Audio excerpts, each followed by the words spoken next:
Damn it, that was failed. Hello, everyone. This is CJ Novo 992, and today we are back from a brand new episode of the Spfl show. Now, you did see me do a mistake because I've usually got a thing where I can time it. Today is all off, so we're going to be scatterbrained. It's going to be all over the place. But let's see who actually turned up and who is actually reliable, ladies and gentlemen, boys and girls. Start with the first one. Is Mr. Reliable, Mr. Sharpdiv himself. Lost the headphones.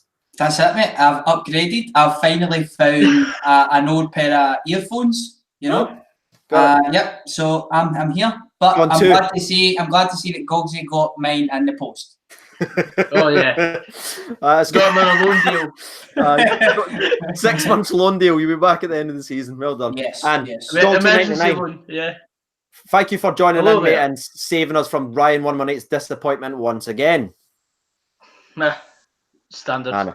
I mean, we've got to get used to it now. Ryan is one of the most unreliable guys. Humans. Yeah. Humans, Ever. Just in general, yes. If you search in the dictionary, brought one sock to the game on Saturday night. I know. Oh my God, guys! We played a bounce match for the upcoming charity match. By the way, if you've not got your tickets, get them. Ryan 118 turns up and plays a game, right? And ankle socks. RIP your ankles, mate. Seriously, guys, would you ever do that? No. And I just want to say for the couple of the people obviously watched the game and everything came and met us up. When we're talking about Alan McGregor later on and me saying stuff about being stupid and nearly getting sent off, let's not bring up what happened with me in a bounce game, all right? Because I almost got sent off myself. So let's just forget about that. Let's put it to one side and just focus. Then he go there. And we'll just leave it for that. We're ready to actually start off. And for once, I think this will be the first time this season, I am actually going to pick the first game to start off with. Beautiful. Ladies and gentlemen, boys and girls. And I'm going to go with the team that got relegated, Dundee, because once again, I am wrong, as always. Brilliant. Exciting. Dav, you want to take this one, mate? How the game actually broke down? Dundee, Hamilton. So I actually thought that the game was quite entertaining because it was just a couple of kind of, don't want to be disrespectful, but not the best teams in the league, you know. So they've been known for having leaky defences, but if there was to be a team to take the game, I thought Hamilton actually performed the best, and they were rewarded through a penalty which was tucked away by Andrew. I'm so sorry if I've got that name wrong, but I actually thought that he had it. Did I? Brilliant. French tuition is really paying off. So it was a good game for him overall. I thought he was one of the standout performers in the game. He was involved in a lot of moves, and he obviously tucked away the penalty as well. Got Hamilton that wee bit of breathing space over St Mirren. Although we'll go on to St Mirren picking up some points. Sorry, Gogsy. But they obviously go a further 2 points in front of St Mirren in this wee mini race. Can St Mirren still catch them? In the league? I'll tell you. I believe they can the Gogs. Comes out the last game. 2 games left. Yeah, comes out the last couple of games.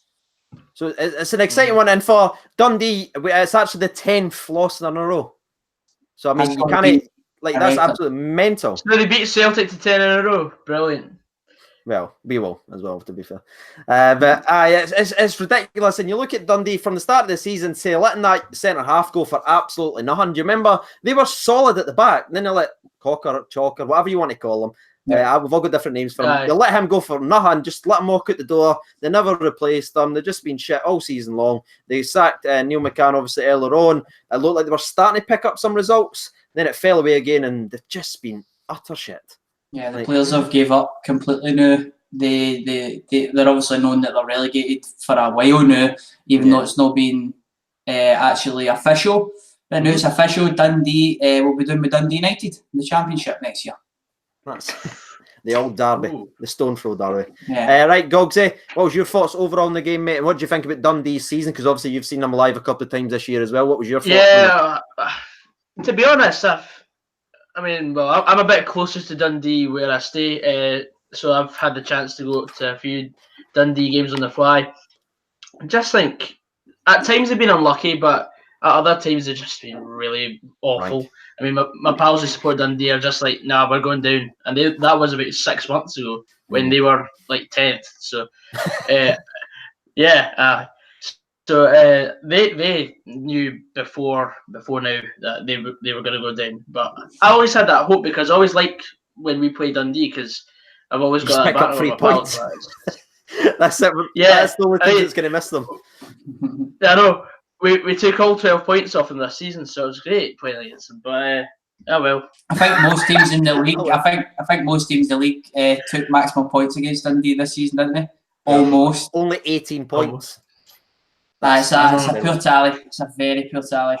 Just want to shout out to David Rowley, I believe that's pronounced. Donates £1 to the chat, mate. I greatly appreciate all that support. So yeah, Dundee's down. We've not really got any worries.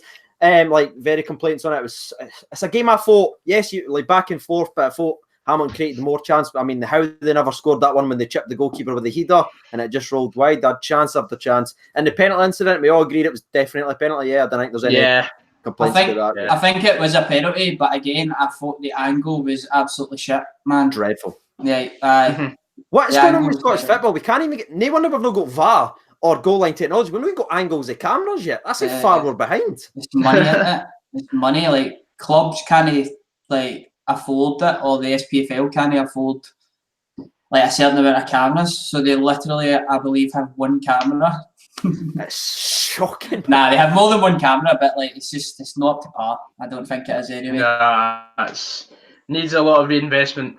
Could you imagine, right, that decision? Imagine we get VAR in, which isn't going to happen. We don't even have goal line technology, but do you imagine we get VAR in and then the referee goes and watches that angle? The ref's just like, I'm in a lose-lose situation up here in Scotland, man. Fuck it. Help me out. Shout out to Owen Smith as well. Donates $1.99 to the chat. Thank you so much. And he also says Kelly's gone on a European tour. We'll speak about that in a couple of minutes as well, mate. It was a good result for them as well. Right, we'll move over to you, Sharp Div. Where would you like to go to next, mate? Next game we want to break down. I would like to talk about Aberdeen Celtic. All right, you want to get that out of the way? Wow. I do. I want to get it out of the way. I want to get it out of my memory. I want to forget about it. Celtic pick up the league title. It was inevitable. They should have had it a few weeks ago, I think. But they took the win. Harry Wilson. Shitbask. For Aberdeen. For once, Aberdeen, I thought, actually had a number of opportunities against Celtic. But Wilson absolutely fucked him, didn't he? The volley for me, although it's a hard technique of volley, I think he's going to score it. When it hits the crossbar. I mean, he kind of does everything right. He hits into the ground, but he didn't hit the net, and the net should have been bulging from that. And he also missed basically an open goal, hit the post. Overall, his afternoon I thought was very poor. He's a player that we spoke about earlier on in the season, and I think the guys were actually talking him up a wee bit. I think he was going to get a certain amount of goals, just not cut it. Where does he go from here? You know. Well, they all expected him when he came here. They were all expecting him to come, rebuild his reputation, go back down south and get moved to the Championship for a wee bit of moolah. It's actually done the opposite here. Now, to be fair, the Aberdeen's tactics and everything that didn't really play someone like his strengths. I'd say it's more of like the Cosgroves of the world and maybe even the Stevie Mays. So it's a wee bit maybe harsh to say he's been a complete failure. But those chances that he missed, you can't make any excuses. That it's an open goal. Those chances are indefendable, especially the second one for me. And then he had a number of other chances where he was just kind of trying to make up for the bad misses, and he was just hitting it from all angles. Yeah. It's like, come on, you man. There was for the open goal, McKenna actually made like an 80-yard run for the centre back, and it was a great run. It was a great cross. It was a great cross. It was, and Cosgrove made good connection with it, and Wilson just put it wide. So wasn't it to be for Aberdeen, whose home form has been shite this season? I'm a Rangers fan, so we can't really talk, although it's been better than Aberdeen's. Celtic went on to win the match 3-0. I will say, before I hand over to you guys to maybe talk about the other two goals, the Lustig goal for me, that Callum McGregor cross, although it really pains me to say it, was absolutely delicious. It was sensational, It was sensational. Just to touch on something you said there as well, with the in it hit the crossbar right at the start. By the way, that was big Stevie May. That was his big lumping arse that rattled the bar, and it's just for him. Like if you look at the first goal as well, he's absolutely sleeping. Like he just lets Lustig run completely away from him. He's just standing like that, and I just don't understand what Stevie May is. Like who is? What does he bring to a team? Like genuinely, apart from just a big lump. I was actually having a conversation with a Celtic fan, and they were talking about how they were watching Stevie May in a previous game, and they realised that all he was really contributing to the team was running, and he was just running at players, almost doing doggies. If you've ever played football, that's how you run fucking side to side. And I took that on board when I watched the match, and I'm looking at Stephen Main, and that's all he's doing. He's shutting down the ball to no avail, and he's just running about. That's it, basically. I remember when he broke onto the scene, it was with like St Johnson, and he was just scoring goals for left, right, and centre. But he's just lost all confidence. Again, that one he missed, it's literally 6 yards out when he went behind him, sleeping for the first goal. And for the rest of the game, I don't know. I just didn't even understand his position in that as well. But to be fair, the cross, like, where does he play? I don't know. He's supposed to be a striker, but he's no striker. No, it's just whatever. But to be fair, again, like you said, actually the two crosses, even for the corner as well for Simonovic. I call him Simonovic to annoy Ryan, but he's not here, so it won't really matter. But again, two great crosses into the box, set pieces. Yeah. Unlike Aberdeen, though, it'd be so poor for crossing, because that's usually their strength. You cross it in the box, they are going to get it. It was a bit of an odd performance. But again, to sort of circle back to something you said, Dave, McKenna's run, for intercepting Edouard, who was struggling in the first half, to run that many times, then when he full sprinted 80 yards to hit a ball that crawls behind two Celtic players on a plate for Cosgrove. Brilliant. It was a great cross. Should have been a goal. Yeah, definitely. Big fucking definitely. James Wilson. You put that back with Chris Burke's last week. I'm sick of this. I know. And then Canberries as well, Easter Road. Danny, I'm having flashbacks. I actually seen Canberra today, so did you? I looked over. I was just crossing the road and I seen him, and he was like staring at me. And then I looked away, took like another 10 yards, like walked, and I went, "Oh, that's that Canberra." I never even realised. Canberra, lad. Who it was just emerged in me, you know. Wow. Anyway. Oh my God! Wow, you kind of explained that a bit differently there at the end. So, just to touch on like Aberdeen's form, then to move away from Celtic, obviously who had won the league, we've got Aberdeen now tied points with Kilmarnock. Aberdeen actually dropped to 4th with that hang based on goal difference. So, where do they go for the year? What kind of year has it been for Aberdeen? For me, I think it's a bit of a weird one, because obviously they've done well in the cups, but in the league, their home form, like you touched on earlier on, Div, has been really poor. They bet records away from home for consecutive wins, but at home, like, what happens with Derek McInnes? What does he need to take his team to the next level, basically? You asking me? Aye. For me, Derek McInnes, his time might be up, in my opinion. I think it's touch and go. A lot of players are out of contract at the end of the season, and this is his worst season with Aberdeen now. Like when it comes to positioning and stuff like that, I think it may be the summer where we see Derek McInnes leave Aberdeen. So, in terms of aye, and I don't know where he'll go. Maybe down south. There's some people talk about that. Maybe some people talk about the Scotland job and stuff, but I think that's another man's. No, I think that's another man's. I think McInnes has taken Aberdeen as far as he can go. Right. He's a fucking millionaire for it. So that's the only thing he's won out of it, you know. Yeah. But it's been so much like a Groundhog Day sort of thing with Aberdeen over the last couple of seasons.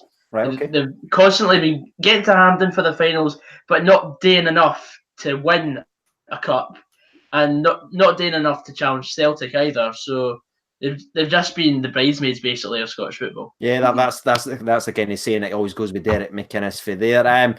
Talking on to the next club then, and want to move on to, let's say, Kilmarnock then, because that's obviously who leapfrogged them in the league now because of goal difference. Gogsy, you want to break this one down for us, Sunshine, on a rainy day? Aye, sunshine. So it was 0-0 until like late on, and Finlay comes up with the goods, capitalising on a Christoph Berra failed clearance, and you didn't Finlay say very often. Well. No, I know. And Finlay took the goal very well and put it into the top corner. It was actually a really class finish, because you think how frantic the chances were before that, but then Malumbu's on the ball, he doesn't panic, he's composed, he's calm, he does a fake shot, opens the play up, gets a header off, and it reflects and drops down. But I think Malumbu actually played a really good game for Kilmarnock, and just to his composure inside that box for that chance, I think he makes the chance, even though he doesn't technically get an assist for that for me, but just his ability just to stop the ball dead, calm everybody down and open the play up again, I think that showed some class. And And if I'm honest, Kilmarnock had a lot of chances. Let's be fair, they had a lot of chances. I know Hearts got one cleared off the line very early on after a defensive mistake, but Kilmarnock really looked like they wanted to win that, and Hearts looked like they just didn't want to lose it by the sort of scraping a draw if they could as well. That was for me, my point of view anyway. Hearts are a team that are struggling right now, big time, aren't they? And probably approached their match a wee bit safe, tried not to get embarrassed, and I thought Kilmarnock were probably worthy winners, considering the amount of chances that they did have. So, and to touch on the points he's have made there, I did think it was a class finish, and that was a great wee spot with how long Malumbu spent in the box, because it's the 86th minute, he could have easily snatched at it and stuff, and most people probably looked at him, myself as well, when I watched it, thinking, aye, what you doing, pal? But he just slowed it right down, and they managed to get a goal for it. It was a good finish for a defender. But see, the boy Brophy, do you know, just think he's went right off the boil, and I don't know if it's fitness. I don't think he's 100% fit. His finishing's just, he's not putting away the chances, he's not getting much chances, he's not getting much goals. He had a great start to the season, but he's really slowed down. Why do you think that is? Well, we spoke about it, you made a video on your channel before the season started and saying like 5 players that you'd want to eventually see at Rangers or something. And I picked him as, I think, my second or even first, because I genuinely see there's so much talent. Like, he's got an absolute rocket of a shot and everything like that. But I don't know, it's weird. Since the turn of the year, even a couple of weeks after the winter break, he was still looking all right, still looking sharp. Then he started getting dropped at the team, maybe because of injury, we don't really know. Boyd was starting to get a couple of games here or there, and I don't know if that knocked his confidence or maybe he just lost that hot streak that he had. But again, like you said there, he snatched a couple of chances. He was through the goalkeeper on the right. He just kind of leathered it, like straight at the goalkeeper rather than maybe like his wee dink finish he'd have done earlier in the season. But yeah, it's a good shout. And again, goals have dried up a little bit for Kilmarnock, but they scraped through because how many chances did they genuinely create? I thought Suter, by the way, had probably his best game in a couple of weeks. Oh, mate, I actually have that in my notes. The Suter block is going to be block of the season. Yeah, that was a guaranteed goal for Kilmarnock, and if you've not seen it, you need to see it. It was superb from Suter. For other people, it's like, oh, Suter's rubbish and everything. Oh, he didn't want to come to whatever club that you support. We all know who we're talking about. Go and check it out. That is genuine. Got space to run back. The timing of the tackle, absolutely pure class. And like Gogsy said earlier on, the goal actually comes from a Berra failed clearance. I mean, when does that ever happen? That shows you how unlucky they actually were to concede there, because he's genuinely Mr. like consistent, especially with the old noggin. Now, JVC Cam and everything that has been watching the series since we've actually started, since episode 1. He's obviously a Hearts fan, and he's just basically said usual rubbish from us, and he's asked about where does Levine go from here. I think we kind of touched on that last week, saying it's all dependent on the cup final. Like, you know what I mean? It depends on the manner of the play. If they just go there, to frustrate Celtic, going to get pumped. I think he'll be kicked out the door. But who comes in? It's a weird situation at Hearts, Dev. How would you fix it? I mean, I kind of spoke about it last week, and I don't think that Hearts will get rid of Levine. They might, they might. It's just who do they bring in? And I also made the point he potentially steps up again to the director of football, because I don't always think it was the plan for Levine to go back to being the Hearts manager. He was obviously the director of football. He might have been calling some of the shots and stuff like that under Nielsen, because he was the director of football for Nielsen as well, wasn't he? If I'm not mistaken. And then obviously Castro. Yeah. I believe he was both. I might be wrong. Maybe JVC Cam can correct me if I'm wrong, but I think it was both. And then he made the step down after the disaster that it was. So we might see Levine stepping back up. Maybe his time in management is wearing a wee bit thin. Ryan was saying last week that his style, he thinks, a wee bit outdated. Yeah. Maybe it is. Maybe Levine needs to go with the times, change his style if he is going to be in management. But it really is an interesting one going forward in the new season. A lot of Hearts fans disappointed with the man. And I always kind of reflect back to how well they started the season. If it wasn't for all these injuries, I mean, at one point they had 7 first-team players out, and they were still top of the league by about 8 points. So, I mean, it's kind of unfortunate, but the way that they've responded since everyone's came back has not been good enough, and I guess that's where the criticism actually comes from. You can blame injuries, but since they've came back, has they done enough to pick them back up? Have they seen that improvement? Yeah, I mean, I'll make the point I made last week as well. Scotland's best striker is unfit. Hearts' best player by a country mile, Steve Naismith, has had 2 long-term injuries. I hate him. Yeah, I know. I know you hate him. But it is worth looking at. because he was a massive player for them. And there was a stat floating around his first injury, the fact he'd not won a game without him or something like that in so many games. Yeah. And he's definitely a key player for Hearts, and they've missed him a lot. Guys like Christoph Berra and stuff like that, yes, they missed him as well, but I think Stephen Naismith, they've just crumbled without him, without his leadership, without his goals, his creativity, and stuff like that. So, I don't know. And dare we say they missed Kyle Lafferty for his big goals? Yeah, they definitely missed Kyle Lafferty. Yeah. I think Uchi's a good player.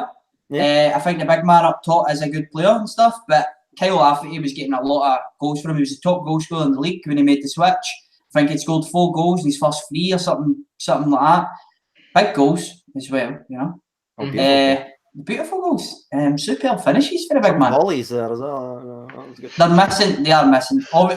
In pre-season, Levine would have created his full team around those type of players, like Kyle Lafferty, like Stephen Naismith, and for them just to vanish, it must be hard to deal with.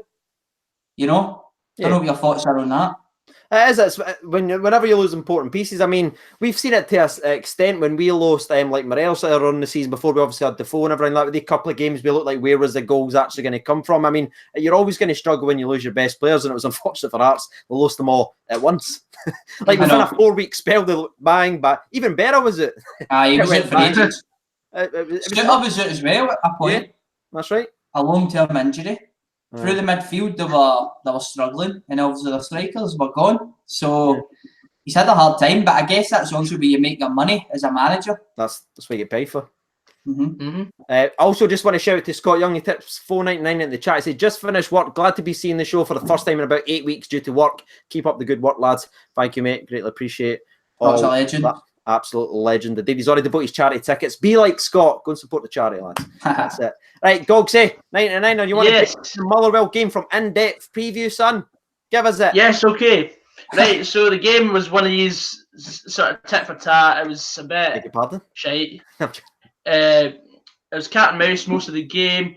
It looked like it was going to dry up as a 0-0, and then Davy Turnbull pops up with a goal to make it 1-0 with about 15 minutes to go. We were dominating, and then St Mirren started getting back into the game. We allowed them to pressure us, and St Mirren finally got rewarded for a last-minute equaliser, and it's our own fault, really. We got lazy. We let St Mirren get back into it, and with 30 seconds to go, we had a 4v2 chance, and we ended up shooting at the keeper instead of just running down the clock. And the keeper saved it. The keeper launched it back up. St Mirren got a throw close to our box, and from the resulting throw, St Mirren scored. A great finish as well, Gogsy. It was. He took it well, but it was actually a full throw, and the linesman. We fucking know about foul throws, mate. Don't we? I know. They don't exist, though. I'm pretty sure foul throws are not a real rule. No, it's just made up. It appear not. Nah, no. They 100% exist. I can understand the frustration, obviously, from a Motherwell's perspective, facts that Gogs are fan. But the St Mirren fans are about to be thinking to themselves, man, they've got a team that's just not dying right now. They continue to grind on. Even with 30 seconds left to go, they are still pushing on and on and on. And to be fair, the last 5-6 weeks, they've done that. And that's why they are slowly but surely catching up with the teams above them. That's why they're slowly but surely moved away from Dundee. That's why. You know what I mean? Yeah, definitely. Gogs is like, I fucked them though. Aye. It's fine. We had our last minute winner last week. It's all good. It's all good. Swings and roundabouts. Swings and roundabouts. It evens itself out. That's it. So with you sitting in 8th position now, Gogsy, how do you feel your season's obviously kind of went down? Are you happy with your position? Do you think Motherwell's underachieved, overachieved? What's your thoughts? No, I think we've done exactly how I expected. I expected us to be just doing enough to stay up this season. I wasn't expecting us to get in the top 6 because I mean we did so much last season in terms of cups and stuff like that.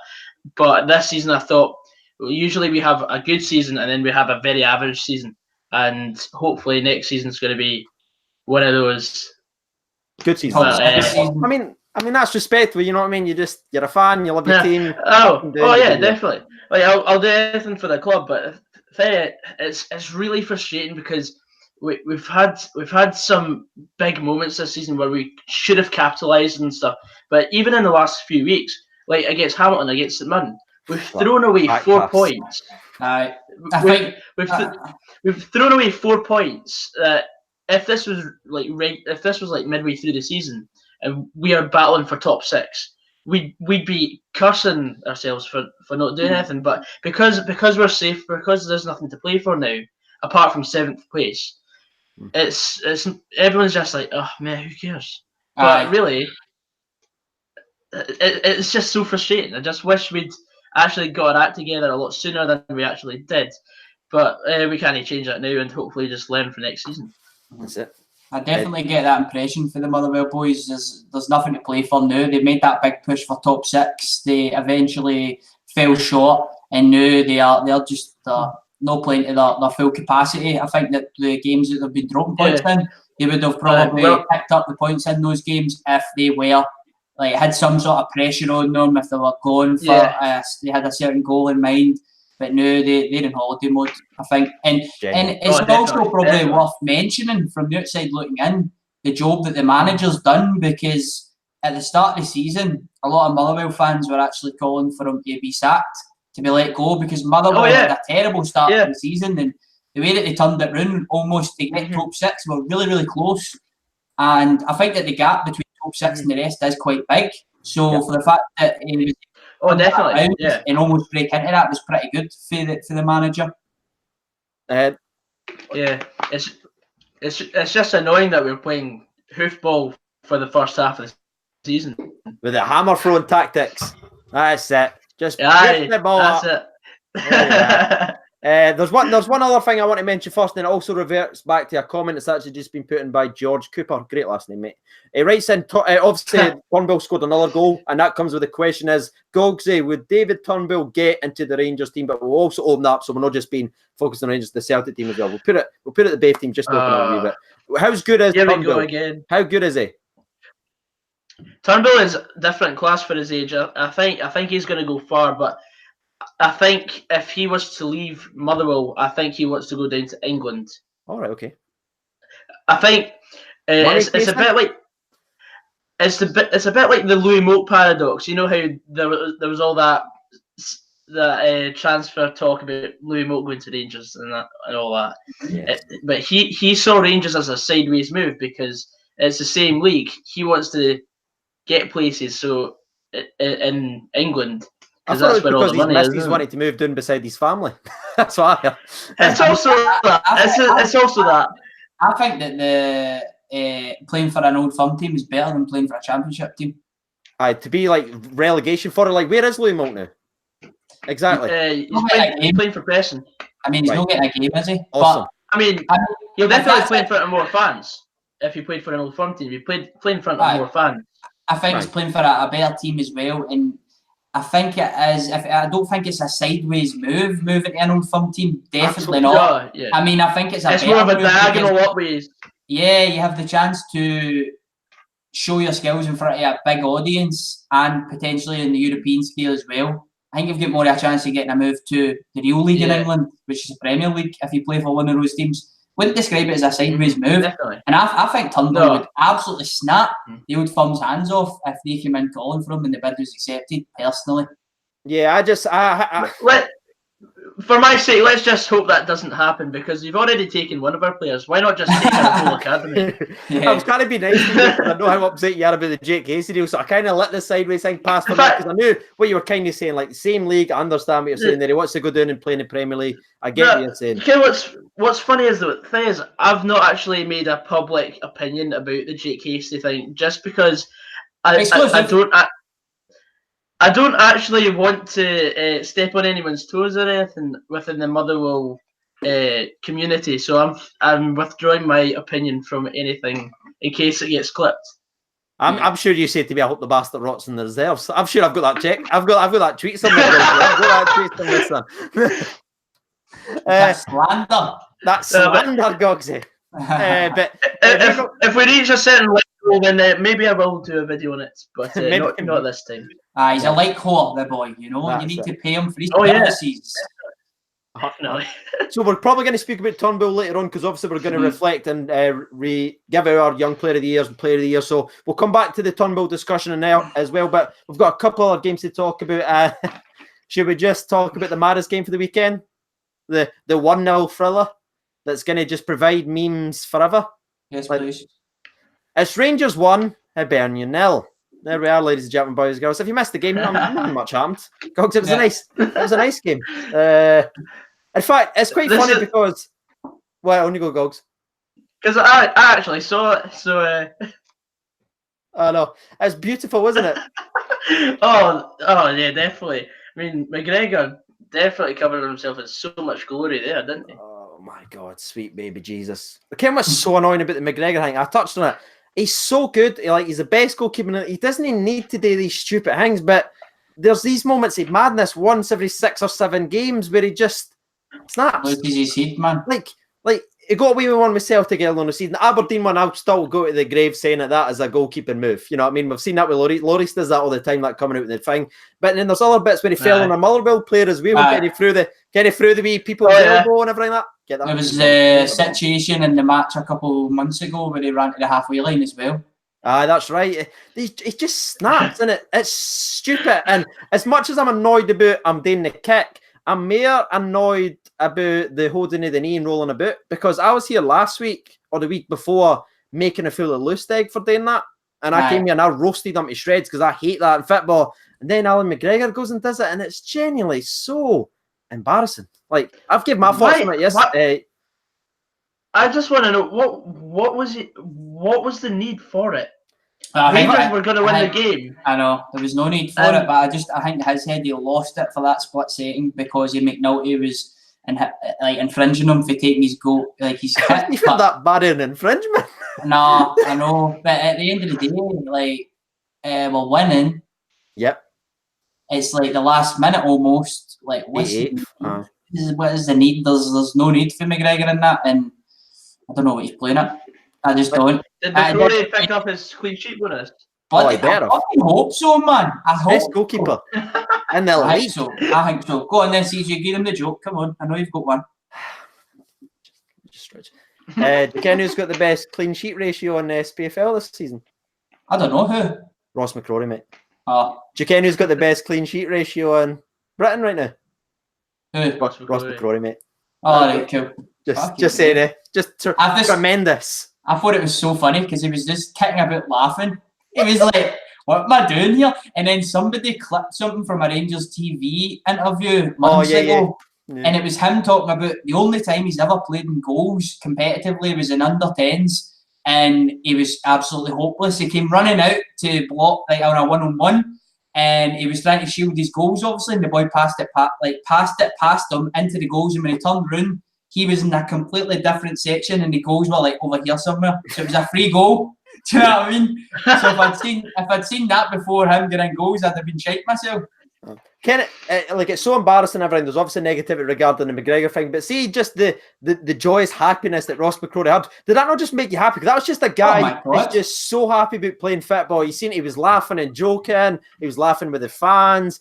When he caught that ball, remember when he just it was textbook, pure goalkeeping class here. He just gets it, cradles it, and the whole crowd explodes.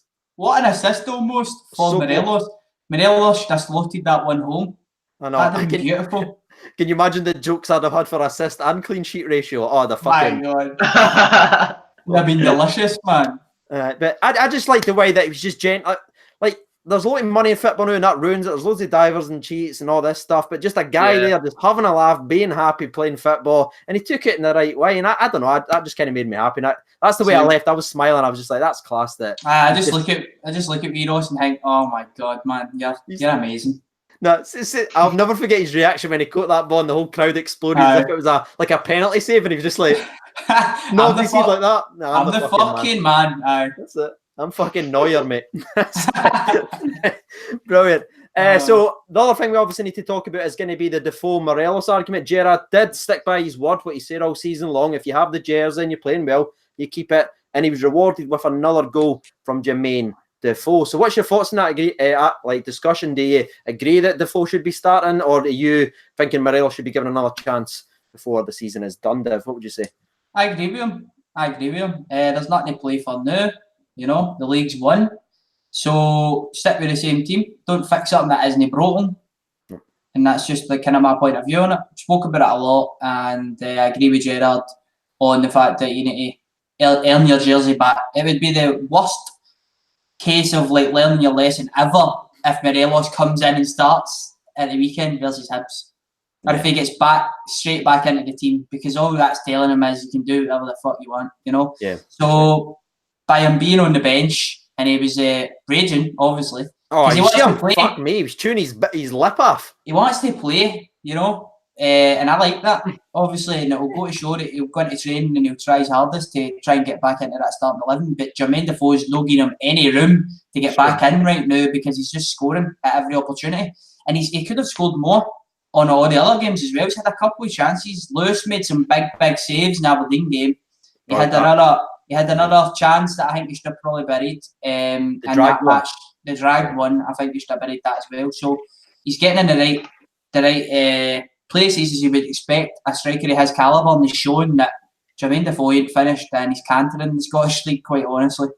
Yeah, that's right. I just there's more Defoe than just even the goals if you look back. And yes, he maybe snatches a couple of chances, but his movement when you watch it, it's just so interesting to watch how he just gets these defenders. They never settled. Like with Morelos, you can he's going to back into them, right? So they kind of know where to go with Morelos. But Defoe, you see them like that every fucking time because he's gone there, he's walking from here to there. He'll stress the field. Shows a difference of experience. That's what it is, mate. Absolutely. Right. And I was going to turn the question back to you, Gogsy, because obviously you've seen them both in that play. You've seen Rangers play with Babe's team striker now. Do you agree with Gerard saying you've got to go with the guys playing well, or do you bring Morelos back in? Completely, yeah. As Dev said, don't fix anything that's not broken or whatever you say. Just keep a consistent team that's playing well, and if it's playing well, if it's all going well, that's all you need. Yeah. Just keep it. And if something goes wrong, then you've got a perfect replacement. Find another way. Exactly. Can we just say as well? Can you imagine playing 70 minutes versus Rangers that's playing good, like passing fit, whatever that? You've got Jermaine Defoe to worry about, and for the last 20 minutes of the game, you've got Alfredo Morelos fresh coming off the bench. You must utter shite yourself. Can you imagine being a centre half and looking again? Fuck me. He's coming on fresh. Yeah, that's a perfect strategy for me to maybe the end of the season, maybe the very last game, give them both a chance up front or something like that, finish up with that. Never know. But for me, Jermaine Defoe is always going to get the nod. And he deserves it, honestly. Definitely. He's playing well. Going forward, though, I think Morelos, if he stays at Ibrox, will be the number one striker. Definitely. Well, straight away he came on and you see the chances that he makes, and he's not getting anywhere near the experience of Defoe, and he'll learn a hell of a fucking lot for Defoe. It would be great to work the two of them into a system. I'd love that if we can as well. Like genuinely as well, but also there is a fun counter argument. If we do keep Defoe starting for the rest of the season, that might put teams off for coming in and getting Morelos because he's not playing, and then we've got for next year. So it all works out, lads. You know what I mean? It all makes sense. Yeah, there obviously is the rumour that's going about Real Betis. So we've all saw that. Oof. I can't talk about that. It's tomorrow's clickbait. Oh, is it? Hello. Sorry, guys. Yeah, sorry. Tune in the morning. Dev's just talking shite as usual. Dev, what are you talking about, man? No one's even care what you're talking about. Sorry about that. It's all right, mate. I'll let you have. There is one other question I think is important because I've seen a lot in the comment section. I replied to a couple, but let's address it in the video. Curry Muncher writes in, has Candyman lost it and should he be in the team? Is this his last season at Rangers? Because he's been off the boil now for 12 weeks, I'd say. Bar that one second half performance where he got 2 assists in one game, by the way, where he got better. He's just, there's something off him, mate. What's your thoughts on Daniel Candeias? First and foremost, I think he works very, very hard. Amazingly hard. For what he lacks in ability, he makes up for in his desire. He's the Portuguese Jason Holt. Exactly, that's all he does. He's a bit better than Jason Holt, I may add. I just don't think the age he's at and stuff like that. I think he'll leave in the summer. Gerard did have him out the team at the start of the season. He worked his way back in the team. He might prove us wrong in the pre-season. He's a fan's favourite, Candeias, definitely. But going forward, I think Gerard might punt him in the summer and bring in some other boys because he is just that wee bit like annoying. Do you know what I mean? Like he gets I into know. really good positions and then he'll play like the pass to Morelos when it was a 2-on-1. I think it like another player like a Ryan Kent's going to put that in a plate for him. Yeah. Whereas Candace was just missing that one wee bit. I love him. I do love him. I love the service he's given Rangers so far. I just think his time may be coming to an end. Sadly, because I'll echo again, I do really like him. I think if you're bringing a couple of young boys in like Jake Hasty, if we sign maybe some of the other boys that's running about that age, I think he's going to be a great example of work rate and effort. That's something that these young boys can learn, that the way he just goes about the game, because he'll never stop running. But he is missing that lacking of quality in the games where we need that chance. He's just not always got it, and it's so infuriating because I love him to bits. We've spoken this before, but genuinely love the guy. But there's something just off with him. I mean, to give him a chance, he might have the ability to be a squad player next year. Oh yeah, I don't think he wants to leaving it. I just don't think he's going to be number one. That's what my thoughts are. I don't know. I think he might get punted, but it wouldn't surprise me if he was a squad player next year, because he actually has come on a few occasions and gave us that goal and that bit of inspiration that we've needed. St Mirren one springs to mind.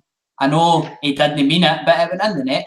And another few moments of great stuff that he's done for us this season was the one away at Easter Road, the back heel, and he has turned up a number of times, but it's just like, he's just lacking that wee bit right now, I think.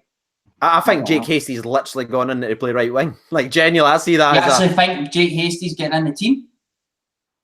I genuinely think he'll give him... No, I think with this formation, Ryan Kent in that free role, but if we ever have to swap him out, if we're ever going to go back to the old formation with the two wingers, I think it'll be, if Kent's here, Kent, and I think Hasty will be on the right, because who's he going to play? We already can. He's no fond of Gresda at all, is he? Let's be fair. No. He'll still get Murphy to come back for injury as well. Jordan Jones is coming in as well. But those two guys are left-sided midfielders predominantly. Exactly. I think that Murphy could make the switch over to the right though as well.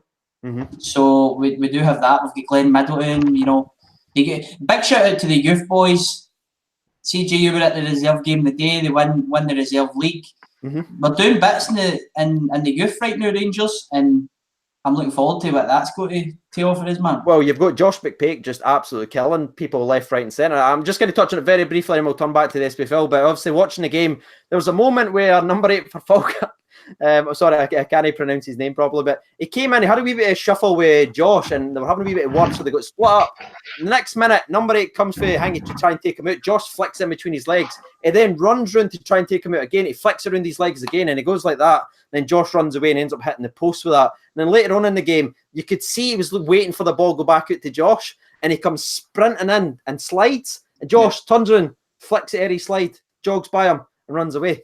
And we're all fucking pissing ourselves laughing, going, way, because he's missed them again. He's so talented as well. So that's another player, just like Dapo and everything, that was tremendously. It's exciting on the wings, especially at the Glasgow Rangers as well. So yeah, it was a great result, winning 3-1 versus Falkirk and champion. It's the 4th title they've won this year, the youth. That's incredible. I'm doing bits. For too long, it was other teams that were picking up the trophies, and now with the right investment to the youth, the right coaches and stuff like that, they're starting to pick it up again, which is absolutely great to see. Gogsy, I know you spend a lot, like Motherwell, you go to the youth, you watch the reserves. Who's like, because you were the unit, to be fair to you, picked out Jake Hasty and January, and you says this guy's going to be good. Who is the next player? Who's exciting you for the Motherwell side of things? Right, well, I would say Turnbull, but of course he's now been found out. I'd say the next Rangers transfer target is James Scott. James Scott. Yeah. Right, okay. Well, for a start, he was the one that made that controversial run against Celtic. So. Oh, was he? I was signing him just on that alone. Yeah, I'm signing. Yeah. Sign him up, man. Aye, he's a sound lad. Like, he's good. Got a lot of time for him. That's good. If you don't know, by the way, the reserve league was between 3 teams: Hibs youth, Celtic youth, and Rangers youth. And Rangers won it in goal difference ahead of Celtic, and Hibs were just behind them as well. So future looks actually quite bright for Scottish football. Believe it or not, if the press would actually invest more in the league and stop talking about all the BS and shit. I mean, we just need the right man at the helm, and we need to get rid of a lot of dinosaurs that are behind the helm. And yeah, and dragging the football in its dirt. Yes. Right, let's move on. Is there one other game, or is that all the games? I've actually lost on my notes. Oh no, there is one other game. St John's Livingston. That's it. Oh my bang. God. And indeed, bang. Right, it was a game of mixed emotions for me personally because Michael O'Halloran scored for St Johnstone. I was just like, what? Like, really? That's happening again, is it? Yeah. So, O'Halloran, they end up taking the lead with St Johnstone. It's actually a very good finish for Michael O'Halloran. And if I'm honest, it was a back and forth type of game. I think you saw two teams, no much else to play for, and you could see they were having fun, like long shots. They were trying wee things for free kicks, like little fancy free kick. It was a fun game to actually watch. But Craig Hockett, the former Rangers player, by the way, we've spoken about all season long on the show, scores quite possibly the goal of the season. Like, sorry, Alfredo. I'll have to calm down and just reflect on the emotions, but the goal he scores is for 50 yards, and it's no a dinky, the goalkeeper. The goalie's no off his line. He absolutely fucking buries it, bottom left. And you see it, and do you hear the noise the ball makes when it hits the net? He's got absolutely class technique. See, for a defender, man, he must stay behind the training ground and practice then, because his technique is beautiful. From have the audacity that late in the game to shoot that is mental, and for it to go in the net as well, it's just sublime. Should we throw a wee replay up? I know, man. Right, let's go. I hope it doesn't get copyrighted. Don't you worry about that at all? Here it is. Oh yeah. Oh my sweet Jesus! Look at it! Look at it! He shoots it for there. Wow. And I've actually seen some people on Twitter saying that the goalkeepers had a nightmare there. And what you watching? Keeper's no nightmare there. No, he's not. Exactly. He's sighted for one. It's right in the defender. Corner. It's right in the corner, and there's a defender who makes like a movement towards it. I think it's a great strike. But it's not my goal of the season. Oh, really? Right. Oh, we'll be speaking about that very, very soon as well in a couple of minutes' time. But anyway, that was, Andy Taker just said, fuck me, that's a great goal. Yeah, it was absolutely vicious, mate. Definitely go and check out if you should see it on the, I think just go to the official SPFL, you can find it all there. But that's the kind of the way the games all broke down. That was obviously the league season. Celtic confirmed the 8th title. Dundee end up getting relegated. We've still got a couple of weeks left, and we're going to be discussing the team of the year and stuff like that. But for instead, let's reflect on the official awards. Then, shall we? We obviously had the Young Player of the Year, which was given to Ryan Kent. Congratulations. What's our thoughts on that? Bogsy? Disappointed.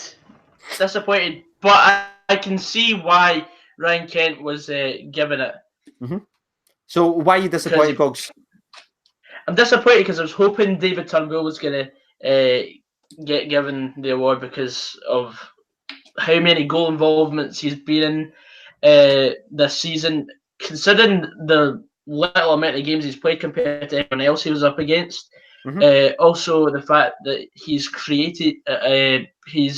started to do a bit of defending as well in the midfield. As he's just becoming a more all-round player, and I'm not going to say he's ready for Scotland just yet, but he's well on his way. I mean, if you're not ready for Scotland after a beat 2-0 of Kazakhstan, you might never fucking be. You know what I mean? I'm ready. I'm waiting on the fuck. I could play. You know what I mean? Jesus Christ. Big Mooney could start. Love you, Mooney. Love you, Mooney. So the other candidates that was up was Ryan Kent, it was David Turnbull, it was Lewis Ferguson, and who was the last one again? Dave Casey. So it was actually two Rangers boys, a Motherwell boy. Did you see it coming? That's not coming. I already used the joke on Gogs. He already knows it. Damn it! So yeah, it was. I've got to agree. I think Ryan Kent's been spectacular. Maybe like some of the games, like genuinely, we've just kicked the ball to him and been like, "Please go forward with it." Like, and he's got three boys kicking at him, tripping him. Because you can what Scottish football's like. The older heads didn't like people with skill or technique. They try and knock that out you. But he just gets back up. He continues. If he fails doing a Rabona or something, he'll try it again 2 minutes later. Like, he's no scared of nothing. You know what I mean? Like, he will try a skill in front of 50,000 Ibrox and everything. If it doesn't happen, he's like, I'm going to try again. But 8 times out of 10 as well, he is actually successful. Yeah. I think that a lot of wingers get a lot of stick, and they have historically at Rangers as well. They've predominantly been my favourite players, like Barry Mackay, David Templeton, players like that, right? But those type of players, I think, had less success. So from the outside looking in, I think a lot of fans just look at that and think, oh, it's fucking shite. But they don't do that with Kent because Kent consistently beats his men, and I don't think there's been a defender that's kind of got the better of him so far this season. For me, Ryan Kent is the winner out of the four. I think he's the best out of the four. But also for me, I feel sorry for Turnbull because he is Young Player of the Year, and I've got a bit of I don't know the word, problem with the format. I know what you're saying. Go for it, mate. That's good. I believe, right, that award should be almost like the America's Rookie of the Year award equivalent. Absolutely. Ryan Kent is 22. He's coming up for 23 in November. I mean, Turnbull, this is his first season.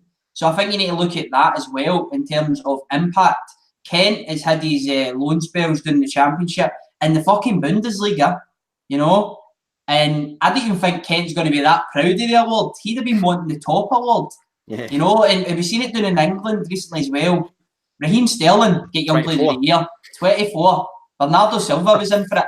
For fucking me, it needs to be a player that's making their first season and the impact on that, a rookie award. Nobody wants to win Young Player of the Year that have already had 5 senior career seasons, you know. Yeah.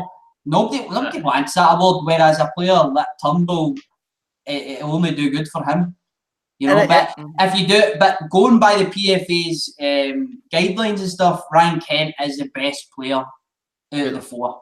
Yeah. You know? So I think that's important just to back you up there, because just in case people try and twist it in, you're not saying like Turnbull was better. You're just saying the way the award should be, it should be given for people's first season in charge, which would obviously be Turnbull. But if you're talking about the best player, it would be Ryan Kent of the 4. Definitely. I think you even agree with that, Gogs, that Kent's still a better player. I don't know. I'm still undecided on that, to be honest. I might be a wee bit tinted, like hammer throwing glasses. That's fine, mate. No, I mean, Ryan Kent was up for the main award, you know. So Kenny spoiled who was going to win it, because if you're announced for both, you're in it. You know what I mean? This is the players that vote for this. So the players in the league have voted Ryan Kent to be in the top 4 players that they've played against or whatever. So I think it was only realistic that he's going to win Young Player of the Year. I mean, it was written in the stars, some would say. Some might say that indeed. So that was obviously the Young Player Award. Were you surprised by anyone else? I know Ryan had someone he wanted to mention, but the guy can't even turn up for a show, so I'm not even going to talk about his picks. So, but he's all right with the other picks. Jake Hasty for his 6 months in the league. Do you think that was like over like some of the other boys? Maybe the Hibs boy, maybe Liam Kelly, who I think, like maybe a couple of the Livingston boys deserve to be in there. There was a couple of little question marks regarding Hasty's 6 months. But he's all right with the final 4. Did you agree with him? No, I didn't think Hasty did enough to break into the best 4. Somebody made a point that, correct me if I'm wrong again, but Hasty was on loan in the Championship. Is that right? He was on loan at Alloa. Yeah, and apparently it's a full league. So if you take that into account, he has played a full season. Hasty. He has. But I still believe that there was better young players than Hasty this year. The only thing that would screw my pick up Liam Kelly is the fact that he's 23. But if Sterling can win it at 24, he deserves to be mentioned. He's been incredible for Livingston. Come on. Agreed. I agree. That's them, mate. You know what I mean? Goalkeepers never get respect, and it's fucking bullshit. Like, genuinely. Never. And then the other pick that we've no spoken about is Lewis Ferguson as well. You look at him, and you just don't... Hi, man. You don't think that he is the age that he is. He's fucking young as well, and he's a unit. He's got something about him, like he's got the Barry. He's got the Fergie persona. Like that's exactly what I'm talking about. See that poise, like the chest out, the shoulders back, the kind of jog, like I'm the fucking man here. Like he's just got that about him, and I think he's going to be a very good player. And again, he scored a lot of big goals and important goals. I mean, we've seen that as well. So first hand, mate, first hand. Bastard. Honestly, I'm never taking my dad to a game. 7 in a row, he's fucking lost. Honestly, can't be asked for. Genuinely, can't be asked for you, Dad. Genuinely, you're not cutting back. Right, moving on to the actual main award. In fact, we'll talk about the Goal of the Year award first, and then we'll talk about the main award. So the Goal of the Year was given for Morello's goal versus Aberdeen, which is technically unbelievable, especially with the backlifted placement. But did you disagree? There's a lot of discussion, but this is the main award that's got most people annoyed, if I'm honest. Like people talking about Hamill's goals. I mean, Hockett should probably have been in there, but that's a week too late. What was your thoughts? Did Morelos deserve to win an award? Gogs, we'll start with you. For a start, I want to start by saying my thought that awards like these are given when there's 2 games left. It's weird. Or 3 games left. It shouldn't have, like the vote is ages ago as well. Yeah. Like, Motherwell had their Player of the Year 5 games before the end of the season. It's stuff like that. Like it's just stupid. But I honestly don't know what I would give as my goal of the year. Mm-hmm. Oh, really? Because different goals have different meanings. Like some goals could be like last minute to save a season, or it could be to get your team into the top 6 when you've just needed it. But for me, with tinted specs on, I'd say David Turnbull's goal against Dundee from 30 yards out. Yeah, it was we a won 1-0. Yeah, but even Hasty scored a couple of long rangers as well during that couple of months. Hasty's goal at St Mirren was unbelievable, but I'm not going to talk about him anymore. Don't be so salty, man. Don't be so salty. I'm honestly not salty, to be fair. I'm honestly not salty. He might come back to his own loan. He might come back to his own loan. You never know. Nah. But I think Morelos' goal at Aberdeen was absolutely out of this world, and nah. I don't have any chips, so I don't need any salt. Anyway, oh my God, sweet baby. Right. Oh my God, kick him out. Right, there's a lot of people saying Ryan Jack's goal versus Celtic, and me, Baz, and Paul talked about this. Sometimes, because obviously that one Rangers goal of the year. Sometimes you need to look at the word: is it technical ability or is it emotion? Just like what Gogsy was kind of referring to. I think Ryan Jack won it on the emotion, like what it meant in the season and everything like that. But this award, the guidelines was technical ability. So it wasn't about what it meant. It wasn't a last minute goal to keep you in the league or win the league. It was technical, and that's why it was given to Morelos. Just let you know the guidelines. It was the technical aspect. I didn't even know. Yeah, it was a technical aspect, apparently. Right. Not the first. I mean, you're going to probably mention Adam Hamels because I know you're a big fan of the he scored 2 of them for the halfway line. He never got in. Like you're screwed up when you score 2 volleys for the halfway line and you didn't even get. Nah. What was your goal of the year, mate? My goal of the year, I don't know the boy's name. Honestly, the Hamilton goal. Oh, against Aberdeen. Is it Miller? The Van Basten goal. Is it Miller? His name? Oh yeah. Can't remember his name. Miller. That's my goal of the year. That's my goal of the year. From almost an impossible angle, he gets it over the second best goalkeeper in the league, Lewis. And that's like 6'9", by the way. Aye. That's my goal of the season. Morelos one was a beauty, but I don't think it's worthy of being the best, considering the amount of goals that were scored and the good goals that were scored. The Hamill goals were class. Also, what was other? Stevie Mallon has scored some decent ones. Yeah, he has. The Motherwell goal was good as well. I think we need to see the difference between moment of the year and goal of the year. For me, goal of the year is down to technical ability. And I'm not referring to the Morelos one here because the Morelos one was a beauty. It was. Mm-hmm. But I just think for the Ryan Jack one to be Rangers goal of the year, I thought it was a bit shit. Although it was like emotional. The best goal of the year, but not the best technically. Do you know what I mean? It's just that one. Yeah. It's weird. It needs defined almost. It is the best goal of the year, but it's not the best technical goal of the year. It was George Oakley, by the way, the name. It was George Oakley. George Oakley, right, cool. Right. Aye, the big dude, he smashed it in, man. That was my goal of the season. But there was actually a highlight that came out the day on Rangers Twitter, and it was from a different angle of the Morelos goal, and his movement was just beautiful. Yeah. He had the 2 defenders on toast, and then to put it past again the second best goalkeeper in the league was a beautiful moment. Beautiful indeed. A lot of people saying, mentioning Jones versus for Kelly versus Motherwell. That was a good goal. I thought they were going to say that was a cross. Rangers. No, they'll get. What about the boy Stephen Boyd versus Rangers as well? Remember that one when he came off the bench? The same Stephen Boyd that scored a zinger against us as well. Absolute arsehole. There's actually a lot of good goals, but for me, like, I can understand why the Morelos wins it. I even like the Morelos goal. And even the Ryan Kent one where he scored earlier on in the season. Remember where the pass and move, there's like 6 first team passes off first touch. He takes a touch inside the box. That was a good goal. But my goal is I'm going to go for Hockett because he scored bangers all season. But the fact that he shot it with so power, and like you can talk about Hamill's goals, it's fantastic, but it's always the goalkeeper's position. If he's on the line, he probably saves it. You know what I mean? That's one of them, like the way it dips. The fact that the goalie's position, and before he even dives, like before he even gets to the ground, the ball's in the back of the net's hit that hard. Fuck me, what a goal! That was a belter.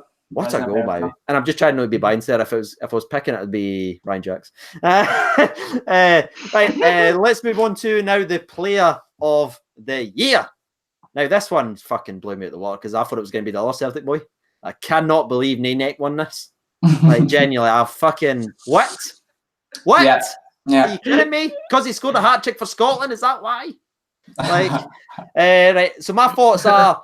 when I seen the Final Four, I personally thought Callum McGregor was going to win it, just because the media, the hype around him, that you hear about, he's played different positions, he's threw Scott Brown at the team when he's at his best, he's played everywhere this year, right? That's the way I thought it was going to go, even though I didn't necessarily agree with that. Then to James Forrest to win it, and then they talk about they can't give it to anyone else because of his assists. Then they show a graphic where Tavernier has 4 more assists in him. It's just so weird. Tavernier's a right back, he's a right forward. It's such a weird scenario. For me personally, the player of the season wasn't even in the Final Four. It was Tav. Like, Jenny, that was mine. His stats were fucking ridiculous for a right back. But out of the Final Four, I thought it was going to go to Callum McGregor. The fact that Forrest won it, wow. Yeah, I thought that Tav should have been in there instead of Kent. Yeah, that's my pick as well. Man. My winner's Morelos, but obviously his disciplinary comes into it. But at the same time, like, should it? You know, in terms of individual impact on a team, individual performance, I think that Morelos should have been the winner. But I can see why the other dude has won it. Well, I say that his had a great season, but I'm on the same boat as you. I thought it would have been Callum McGregor. Yeah. And it's not just because he voted for Alan McGregor, right? It's not because he voted for Alan McGregor, but that helps him in his cause, right? But I just think he had a better season. If I was picking between the two Celtic boys, who was the better player? If you asked me directly, I'd say Callum McGregor for what I've seen this season. But again, that's just my thoughts. Goggy? I don't know, because I've been quite impressed with James Forrest this season. You're a big Scotland man and yourself as well. You've watched him a lot this year as well. Oh, I even went to San Marino for all my sins. Remember, though, you've got to take that out because it's just the league. It's just the league. Focus on the league, boy. Focus on the league. Pull it in. Yeah. I think Forrest. I thought Forrest was going to win.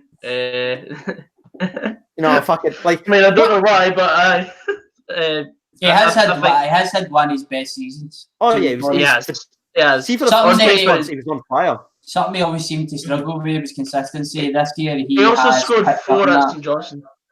Aye, so what? Fuck's sake, Morelos did that against Kilmarnock, but one didn't count. So in fact, then he scored a hat trick again against Kilmarnock as well. He did. To touch on your point about Morelos, mate, I kind of discussed this, and I think it was the recap just before the weekend. I kind of done a prediction who I thought was going to win, and I put Callum McGregor, and I broke down some of the stats. I said Morelos, if you look at it, it's absolutely ridiculous how many goals he's actually been involved in. But he's been involved in 25 games in 25 goals in 27 games. Like, that's a joke. Like, goals and assists added, and that's absolutely never been seen before in the league for a very long time. But the 5 sending offs are always going to come back and haunt him. As much as you probably say shouldn't they, like, at the same time, as a negative, it's always going to go. I was surprised that they listed them. Seeing the 5 sendings off that we're talking about, though, are we including the one at the start of the season against Aberdeen? No, that was friendly, wasn't it? Yeah. So is it 6 or is it still 5? If it's still 5, then it's 4. He got three straight reds. One of them got overturned, so he's got 2 straight reds and 3. He got 1 in Europe, didn't he? Yeah, that's right. And 2 other ones where he got bookings as well. Against Ufa. So how many did they actually get in the league? Do you know what I mean? So everybody keeps saying that number, 3. But I don't think it was actually as high as that in the league. And if we are just talking about the league, 3 is still a high number to get. You try and build that down a bit and you get caught. You try and stick up for the wee dude, man. But in the end, I think that's 9 games. It is, in the end, I think he's disciplinary. He's let him down, but I don't think that should really come into it. I think it should be on individual performance, individual impact. So Morelos was my pick, but I can see why Callum McGregor won it, even though he didn't. And just in case you wonder, by the way, obviously Ryan Murmanu is a Celtic fan. His player of the year was also it was Callum McGregor, wasn't it? When we were talking last time. I think so. I think it was. Yeah, because he wanted the centre half to be the young player of the year, and he also said who should win it would be Callum McGregor. So even he agreed with us. That's never been done before. Like, I genuinely can't really remember what Ryan says, to be honest, because when he just talks, I just zone out and don't listen. So we'll need to watch that back. Aye. Oh, I can't be honest. I'm surprised. I'm surprised it's not the same with me. Yeah. What? Exactly. When the cameras go off, Gogsy, you know, we hate you. We absolutely despise you. Definitely. So that's feelings mutual. I know, mate. Exactly. Especially when he's scoring a couple of goals at the weekend. Gogs is getting annoyed now. He's like, fucking bastard. There he is. So what's your guys' stats then for the Scottish YouTube team in terms of games and goals these have scored? I've scored. I've played 4 games, scored 3 goals. I've played That's not bad. 6 games, 6 goals, 5 assists. I've not included my assists, I mean, because I want to include my assists. It should have been goals. All right? Mm-hmm. Directed at you, CJ. I think I'm 6 games 6. And Gogsy. I think there's 2 in. There's 1 in it now, or 2 in it, Gogsy, between us now with the brace at the weekend, if we include the other ones. But Gogsy, you've scored in every game you've played, I think. Apart from the one we've just played. Yeah. I think I'm 6 games, 7 goals, and 4 assists. 4, something like that. 4 I added in as well. Yeah. Can we just say, as much as we're all John Behoos, but we're actually doing pretty well the 3 years for goals and assists wise. Doing all right, to be fair. I'm quite happy with that. You know what I mean? As long as one of us score. Who else has scored for the team? Question. It just does. Cruiser. It's just that. Cruiser. If there's any other team members watching, we need you to contribute, boys. Come on now. Get out. Andy Taker chips in £5 to the chat. By the way, says Morelos is the real player of the year, but it was going to be Forrest because he scored the winner in the last Old Firm and scored 4/5 goals for Scotland as well, which I mean is pretty fair and decent there. Can I just say before we wrap up, Gogsy whipped an absolute beautiful cross in the line. Like, genuine weak foot, Gogsy. I'll give you as a Reddit perfect. I bullied it in, but it was a good cross, mate. Don't forget the way I beat my defender as well. The fake shot past him. Yeah, that's right. And then the left foot cross. I generally just forget about all my highlights because I've got that much, you know. Oh, mate, you should have had a penalty. The amount of fucking you got absolutely crunched inside the box after I put you in. But anyway, let's move on from there. That was a fucking. That was my assist, bro. I touched it. You did, but it was you just almost like collapsed or something. Like, I don't know what was happening. I was holding off a defender, Dev. All right, I was taking some hits. They almost fixed my nose for me. Like, you know, it's almost better. It's almost better. Right, are we finishing up with some predictions for next week then? Yes, please. Dev, you want to take them down, or do you want me to do it this week? I'll take them down. Why not? Let's go. I had to get Ryan to do it last week, so he said Dundee Hamilton. Like, if you go back and watch last week's, I'm just sitting like this. You just set him up something beautifully, didn't you? And I was just sitting there. I was like, fuck this up, Ryan. Then he fuck it up. Right. Right, here we go. Right, here we go. Right, the first one. Go to you first, Gogsy. Kelly Hibs. I think it's going to be a 2-each draw.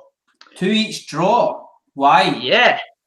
Because, well, Kelly is still in the ascendancy. I think Hibs have only just lost their first game under Heckingbottom. I think Hibs are still quite a good team. So we'll go a score draw, a high scoring draw. Lovely. CJ, what are you thinking? I was just laughing at someone saying if Gogsy cut his hair, he'd be a lot faster because when they catch in the wind. That's hilarious. Shout out. Funny you're saying that. I'm getting a haircut tomorrow. Hey, there we are. You'll be faster next week. I will go 1-1, mate. I believe it'll be another score draw. 1-1, okay. And I'm actually going to go with a 2-0 victory to Hibs. Really? Oh, wow. Yeah, right. I think that Hibs will take that one. I think they will. Sorry, Dev, 1 second. I'll just read out a couple of the people. We thought about that last week. Let's go. JVC Cam 96 writes in Kelly 5 Hibs 1. That may be a little bit Hearts bias. That'll be Liam Hunter writes 2-1 Kelly. Adam Oliver 1-0 Kelly. Kevin 1888 writes Kelly 1 Hibs 1, and Eclipse writes in 3-1 to Kilmarnock. Bang. So some people are thinking that the wheels are going to start falling off now for Hibs after a good start for the manager. Right, moving on to the next one. Skated over it a wee bit. It's a Friday night game. As Aberdeen versus Hearts. Would you almost say that, mate? Nothing. Aberdeen, I said. I'll go first with that one. I think that it will be a score draw. I think Aberdeen carrying on with a not so good home form. Hearts, just one of those games, I think, and I'm going to go 1-1 with that one. Right, I'll go for Aberdeen versus Hearts, and I will go. I'm going to actually I think Aberdeen's going to turn them out. Like I genuinely do. I'm going to go 3-0 to Aberdeen. Sorry, Wilson JVC. probably bang in a hat trick or something. He'll score his back here. He's a prick. He's dead to me. Dead to me, Wilson. Gogsy, what you thinking? I think I'm going to go for Aberdeen to win 1-0. 1-0. Who do you think will get the goal? Just out of curiosity, who do you think he'll bang in the goal? Sweet Considine, go for that. Oh, hey, never consistent. Right, let's see. I'll read it a couple. We've got Adam Oliver writes in 3-1 Aberdeen. Blue Ranger. I can't read that. Callum Haley writes in Aberdeen 2, Hearts 0. There's Rocky Boy Johnson for those waiting. Bob Steele writes in 2-1 Hearts. Blue Ranger says Aberdeen 1, Hearts 1. And the last one comes from George Cooper writes Inter Milan after Tierney, apparently. Yeah, perfect. I'm going to be honest here. I just read the name there. I didn't read the rest of the comment before I read it. Aye, so that's what you need to start doing. You need to start proofreading, CJ. There we are. So the next one, we'll go you first with this one then, CJ. Livingston versus Dundee. I'm going to pick the Livingston. I'm going to go with 3-1. I believe Dundee will actually play all right because they're doing it. Aye, but 3-1. Hockett to score 5. Hockett to score 5. Livingston to win 3-1. Just to confirm. Just correct. To make a couple of offsides. I'm also going to go with a high-scoring win for Livingston, but I think they will get a clean sheet. So I'm going to go 3-0 to Livingston. Wow. Cogsy? I'm going to go be the devil's advocate and say 1-0. Really? Fuck me. Yeah. Can I just say, by the way, if you're keeping up with last week, we were on a three-way tie. Me, you, and Gogs. It all came down to the Hibs game, but unfortunately, we never got it right. So I ended on a three-way tie. Lovely. Because, Ryan came last. Right. Yeah, we got 2 correct results, and Ryan got none. Aye, I think it was the draws that I might have got right. Yeah, we got both the St Johnson ones right. I can't remember. Ryan told me in the change room and the bounce game. Couple of score draws. Yeah, a couple of score draws, nice and easy. Right, we'll start off with Thomas Lee. He writes in 3-0 Livy. Ryan 118. I can't read the last part of that. It says 3-1 Livy. Ryan Barnes writes in 2-1 Dundee. They'll show up for a change. And the last one read out comes from James Hunt. He says 5-5. Why not 55? Great. Right. Great score. My favourite of the lot. Yeah. Right, the next one, St Johnstone, Motherwell. We'll start with you, Gogsy. 1-0 St Johnstone. 1-0 St Johnstone. Why? Yeah. Fucking every week. Just because. Right, okay, we'll take that. Every week it's always 1-0 against Motherwell. We'll take that. So we're going to go. Right, we're taking that. Boom. Right, I'm going to go for a 2-1 victory to St Johnstone. Just because of the reasons we kind of already spoke about. I think that Motherwell are just off it a wee bit. But you never know. It might be one of those ones that is that lethargic to the end of the season that they just have an amazing game or something. But I'm going to go 2-1 to St Johnstone. Mr. CJ.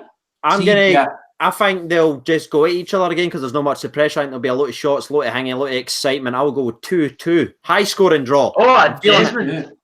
That's it. And the last couple we'll read out. Alex Dixon writes in 5-4 to St Johnson. Andy Taker writes in 2-1 to Motherwell. There we are. Lewis Humphreys writes 2-0 St Johnson. O'Halloran Embrace. Oh.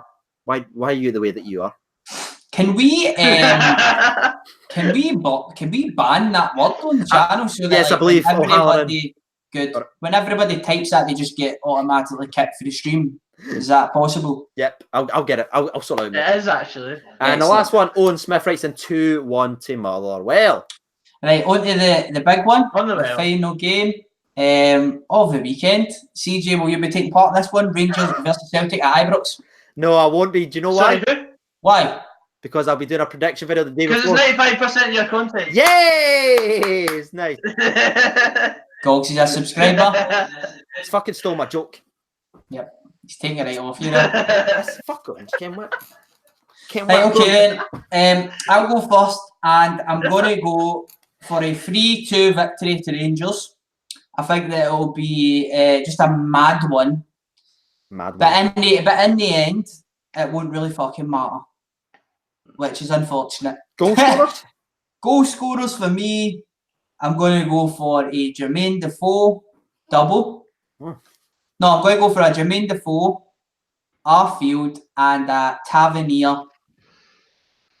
Oh, penalty. Ooh. I was going to chance the arm and say like a Free kick?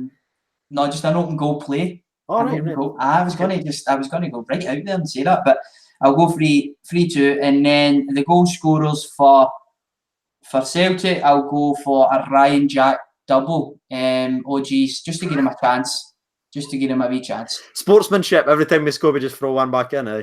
That's it. Right, Gogsy, what you saying for this one then? I'm going to say 0-0. Ross McCrory clean sheet. Technically, He even keeps when it Ross McCrory, I think so. Actually, that's a great point. Wasn't going to say that, but now that we've spoke about that, keeps the jersey. I mean, he played magnificently. He was a natural. Yeah, so good point. So you're on now then, Gogsy? Yeah. Will Rangers be doing a guard of honour? Absolutely fucking not. No. But Alma did it for you, and you were like, "Oh, well played." Yeah, Alwa's no rivals. Nah, I don't think that. You know what I mean? I mean, they might be, Right. Okay. No. but Come not on, as far as okay. I'm aware. No. No. Say no more. Say no more. Aye. What's the people saying? So let's see the people's prediction. Sorry, I was actually about to answer that there. Fuck me, thank God you said that. He's almost on free content there, boys. He's almost had it. We pulled it back in. No, we've got it. Right, Andy Taker writes in 3-2 Rangers as well. We've got another one backing you up there.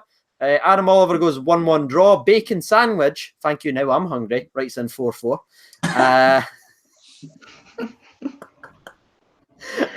Thomas Lee writes in 3-1 Rangers. Alex Dixon writes 2-0 to the mighty glorious Rangers.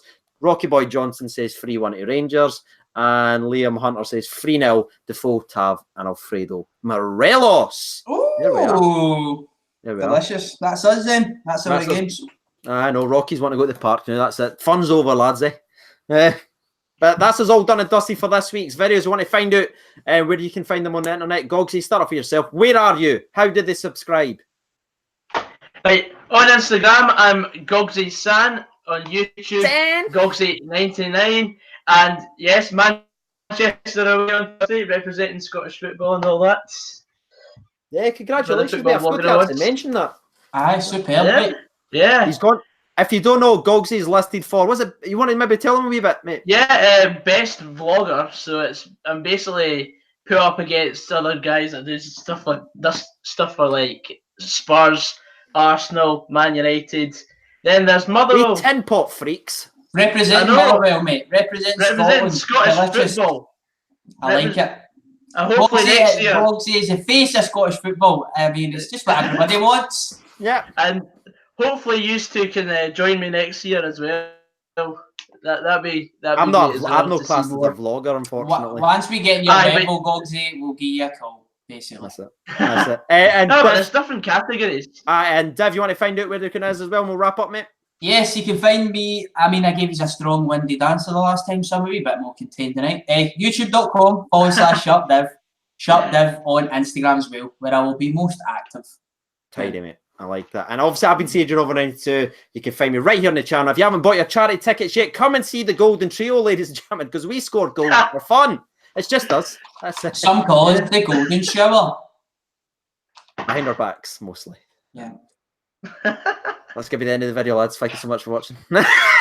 I've been seeing you over there. Thank you, and bye.